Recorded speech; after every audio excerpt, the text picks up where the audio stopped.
wondering if anybody in the audience had any questions or comments to make on Jeffrey's talk. I was going to ask you, I thought it was really interesting the way that you make the links, or that there are links to be made between the novels as they go through the decades of the 20th century with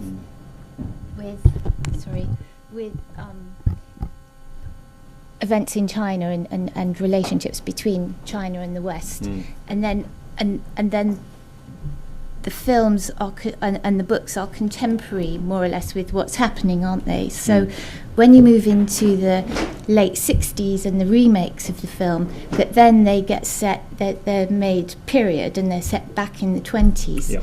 And do you think that this has any connection also with what's happening between China and the West, or I think there's still mileage in a Chinese supervillain while Chairman Mao is still active and Communist China is still seen as the enemy of the democratic West. By setting it in the 20s, you're distancing him from immediate political comment, but there is the image of, as it were, the Chinese villain, and that's there with Chairman Mao. But I mean, I think the whole thing has now changed so dramatically. I think it's very unlikely anybody would make a Fu-Manchu film, except as a parody. Except as a parody, yes. So then there's the return to the 20s and the more villainous Chinese type of Fu-Manchu, which in fact had become more benign through the late 30s and 40s. He's a contemporary figure in all the films made up until the 40s, and then after that he becomes a period figure. Yeah. Because when they're reissuing the novels in the 60s, I mean, they're reissuing the Edwardian thrillers and interwar thrillers. Yeah. So they are, in a sense, already period pieces. Yeah. He dies in 59. No one's ever filmed the 1950s novels. No. No one's ever filmed The Emperor Fu-Manchu or anything. No one's ever filmed those. They've gone right back to this interwar. And it's because it's generically melodramatic. It has all the action sequences, chases, captures, tortures, all of that, and generally death at the end for the villain. Yeah. And so they're generically melodramatic.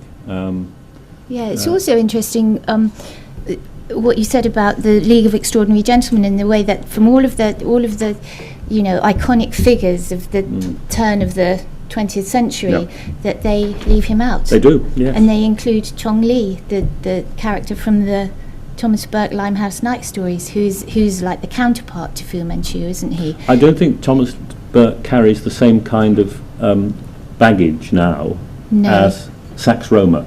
No. After all, Sax Rohmer was still active until the late 50s, and his books, as you say, are still in print.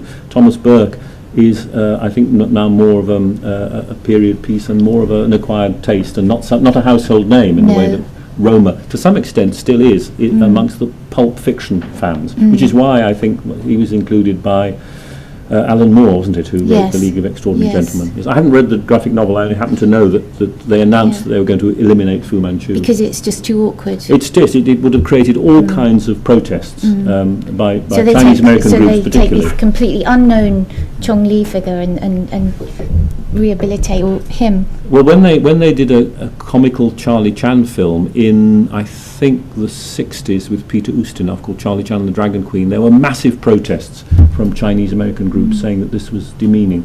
The Charlie Chan figure? Yes, because it was a comic film. Oh, it wasn't a serious detective thriller, as the ones were that were made up until the early 50s. This was actually a send-up. And there was a great protest trying to get it stopped. And for a long time they wouldn't issue the Charlie Chan films as box sets in America because people protested. But I think people protested because they hadn't seen them. If you actually see them, he's Charlie Chan is brilliant. He's absolutely brilliant. He wipes the floor with all the other characters and solves all the murders. I was just wondering also, David, when you made your Chinese detective series, had you ever seen any Charlie Chan movies? Only my recollection of it was as a child. That was interesting what you said. I mean, I think despite the way they were portrayed, actually, for me as a young boy in Liverpool, who I wasn't too conscious of my Chineseness, whenever Charlie Chan had been on the television the night before, the kids in school then used to take the piss out of me and slant their eyes and go, right? And so it had that effect on me. And I think, because I didn't really watch them quite as No. but I was determined that when we did the Chinese detective, it would somehow wash that away. But of course, now you say that, I'd be interested to see them now, or the actual content. Are you actually talking about the films or the TV? There was a there was a TV series in the mid-50s with J. Carroll Nash, and I think he did do more of a pidgin English accent, with, you know, Confucius says this, that and the other, but not the kind of straightforward English. I'm talking about what's been on television. There's an absolutely fantastic Charlie Chan, which you ought to see, Charlie Chan at the Olympics. When Charlie Chan goes to the 1936 Berlin Olympics, and his son Lee Chan is part of the American team. And they took documentary footage of the Berlin Olympics, and 20th Century Fox carefully eliminated any footage of Hitler, any swastika armbands, and even the swastika on the back of the Hindenburg, which takes him to, the airship Hindenburg takes him to Berlin. And they have there's no propaganda for the Nazis in it at all, even though it was staged by the Nazis. And Charlie's solving the theft of a new aeroplane tracking device, which international armaments manufacturers who want to stir up war are after. Charlie's on the side of the angels, absolutely. And Lee wins the gold medal. Lee Chan wins the gold medal for America. And you see footage of Jesse Owens as well. And all the team are shouting, come on, Jesse, come on, Jesse. And so what had been was set up and visually to be Nazi propaganda, that whole 20th Century Fox had completely eliminated. They don't even have people in swastika armbands. They have the police dressed in their Weimar uniforms. It is the most extraordinary. I recommend it. It's tremendous. And Charlie's brilliant in it. David. I've got a couple of questions. Have you heard any more about the Lucy Hughes company developing a new feature film about Charlie Chan? No, I hadn't. No. Okay. She was in Charlie's Angels. Is that the actress who was in Charlie's Angels? Yes. I understand the production company they're developing a new version. Well, it's perfectly possible to play him absolutely straight. Yeah. It doesn't have to be a comic character. I think that the danger is he was on the screen for so long that some of the performers later slightly caricatured him. But if you go back to the originals, I think what is so amazing is his brilliance, his intellectual brilliance, and also his hatred of violence. I mean, he's an embodiment of all the best virtues, really. And he sends up people who, people trying to pretend he can't speak English, and he sends them up when they try to address him in pidgin English. He replies in perfect English. So it's a very positive role model. Someone's just written, is it Yunta? Yunta Huan's written a book about the real Charlie Chan. Yes. It's a man called Changapana, and he's who used to go round saying, you know, I'm the real Charlie Chan. You know, it's all based on me. Yes, that's right. And it was based on him. Yeah. And he was a Chinese detective in Honolulu. Yeah. And brilliant detective. He solved some major cases too. My other question is, how much do you think the Fu-Manchu stereotype influenced the BBC when a few years ago there was a dreadful Sherlock Holmes episode with incredibly racist Chinese storyline? How much of... Which one was that? Do you mean the recent? Was a Chinese... Do you mean the recent series? The recent series. Yes. Benedict Cabbage Patch one. Did you see that? I don't recall this. No. Do you know the new Sherlock Holmes series with Benedict Cumberbatch? Yes. Well, it was the first one, wasn't it, or the second one? Oh, right. Yes, I do remember it now. Yeah. And weren't they sending it up? Well, they said it was doing postmodern irony. There was no payoff. Right. Okay. It wasn't funny. No. I didn't think it was a very strong episode myself, I must say.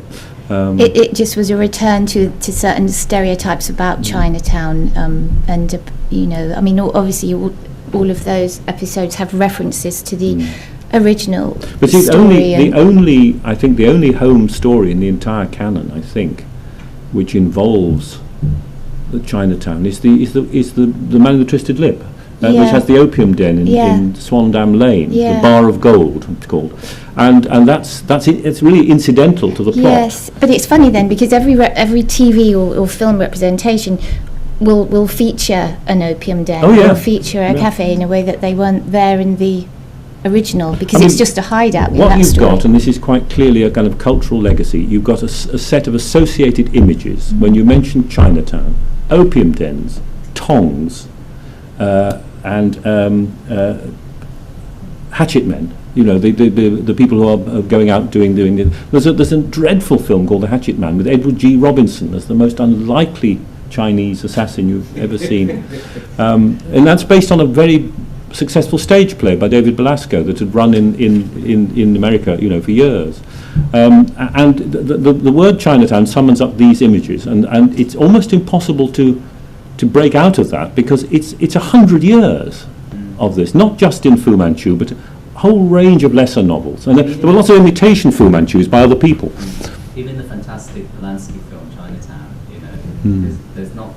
there were kind of a couple of very supporting servant characters who were Chinese, but the worst incident, which is the death of Faye Dunaway character, it happens in Chinatown, and at the end the white characters say, "Oh, it's Chinatown." It doesn't really matter. It tests, even in the 70s, there's this very strong. It's because there's this extraordinary inbuilt allure to somewhere that is exotic, that is other, on your doorstep, and you don't know what's going on there. And this is when Roma went as a reporter. He imagined what was going on in these. Mostly they were just lodging houses. And he imagined there was all these kind of conspiracies going on with people hatching plots behind the curtains, and they were all open, and there's white slavery and going on and all this. But it's a kind of self-perpetuating image in a way. You trace that narrative really well. I just wondered, off the back of what you just said as well, why with the Chinese in particular? Because there are other ethnic groups in Limehouse as well, but why the Chinese in particular? I think it's the association with gambling and opium.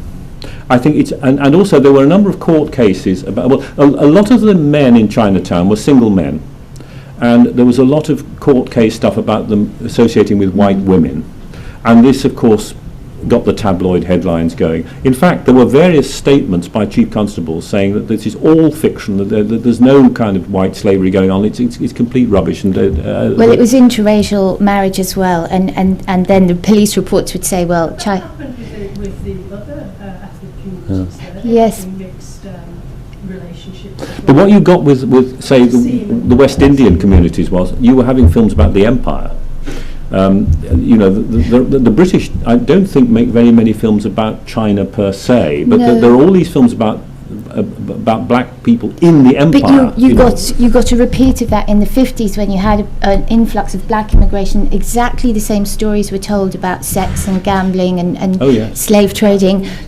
So it was just the same story but shifted to a different community. And so during the First World War, the fact of yellow men and white girls in Chinatown came to the fore because of the war, because other communities were Jewish, Russian Jewish or Irish, or that they were white in terms of visibility, and so there was this wish to appear homogenous and wish to appear racially pure as well in terms of empire, and so they became a press target, and that's what, and it was about sex mostly, and so then the Aliens Act criminalised opium smoking, as you know, and so Chinese men were deported and away from their families, their white families. So I think that it's chiefly to do about that with that racial purity issue at the time. I think Anne's absolutely right about this. It's the 50s when the arrival of large numbers of West Indians, who then become associated with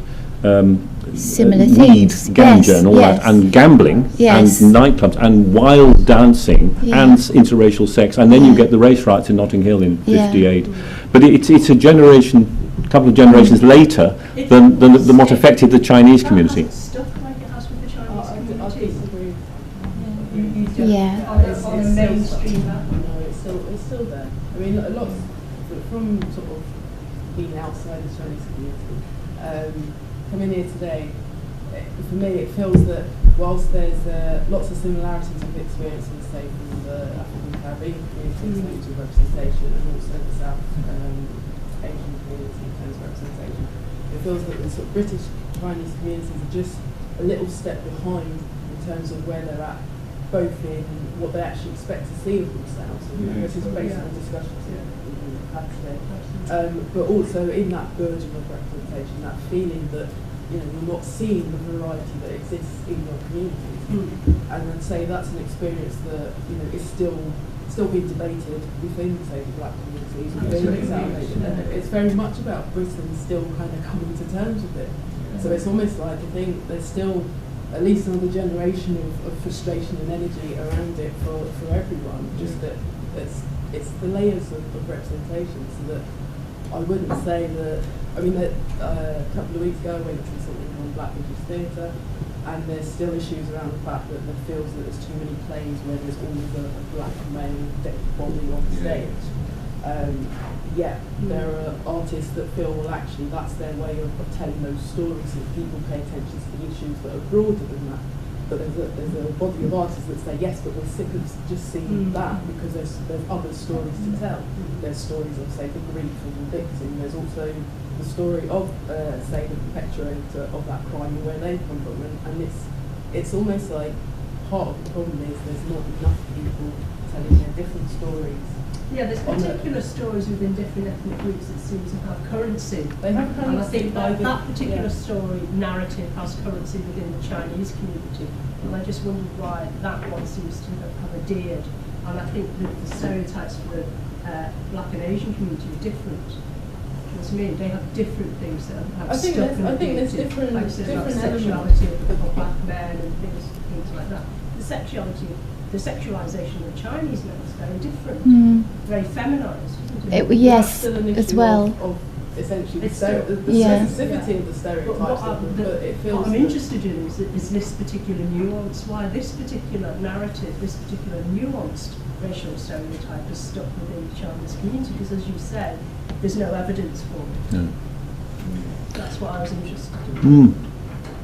Sorry. I just wondered if you'd ever seen the Doctor Who serial, The Tales of Wen Chai. I have. Yeah.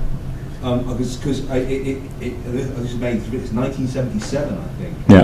And the actor, the white actor John Bennett, Yeah. who played Lee Sen Chan. That's right. And unlike Christopher Lee, he literally is. That's right. And on the BBC Doctor Who website, because I've had arguments on Doctor Who websites about this, you know, it's in the top 5 Doctor Who series of all time. And somebody quoted this, and I went on the BBC Doctor Who website and found this. This is the BBC's attitude towards East Asians.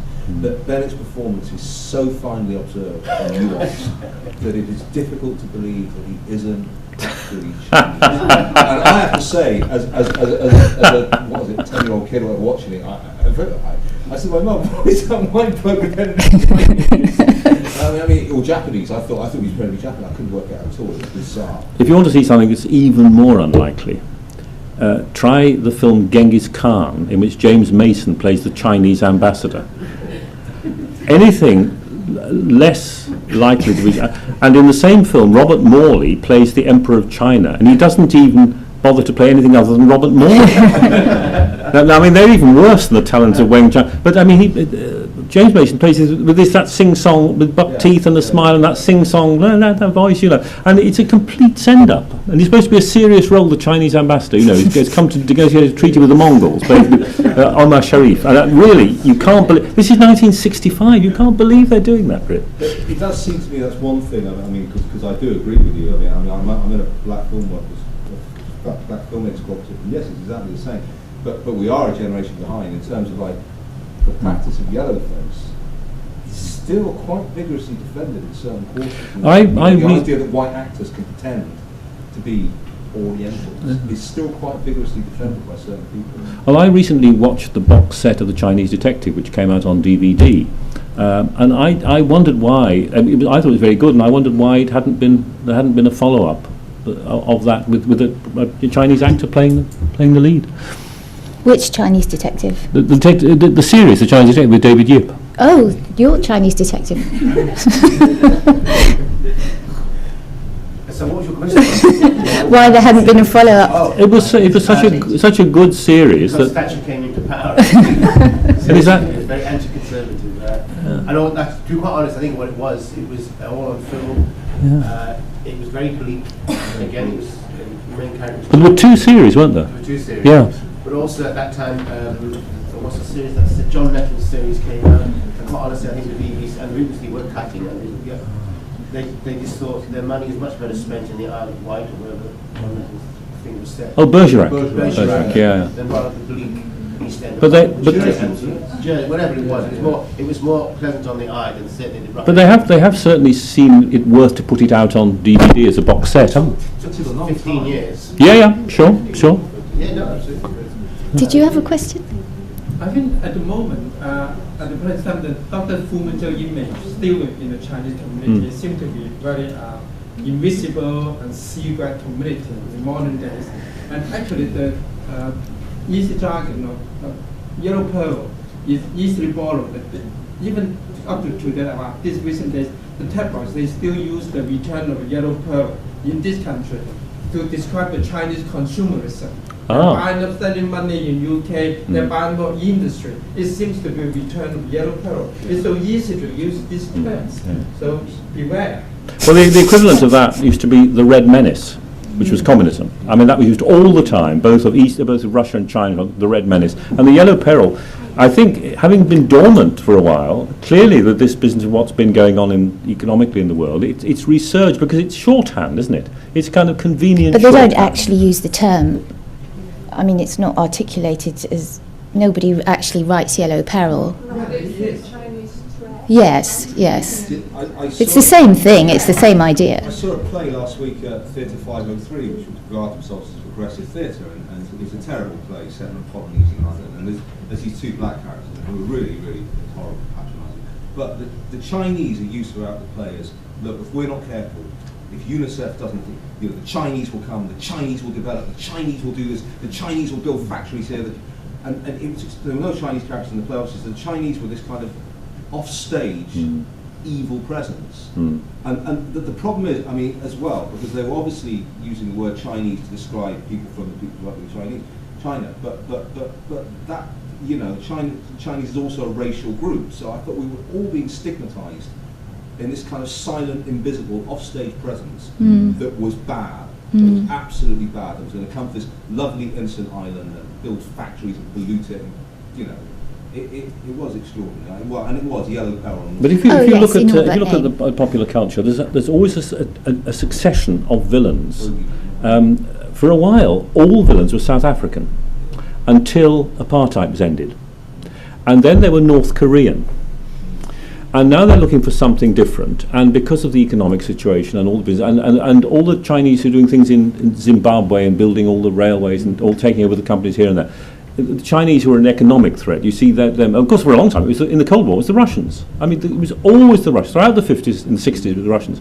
And I thought poor old John le Carré would be put out of work once there'd been the revolution in Russia and the Cold War had come to an end, but he retooled and he went on to other things. I mean, the Palestinian terrorists and this kind of thing. But the Hollywood or popular culture fasten on a racial group to be villains, and they can be a wide racial group. As I said, they could be Russian communists, they could be South African terrible racists who are torturing people. But there has to be a villain,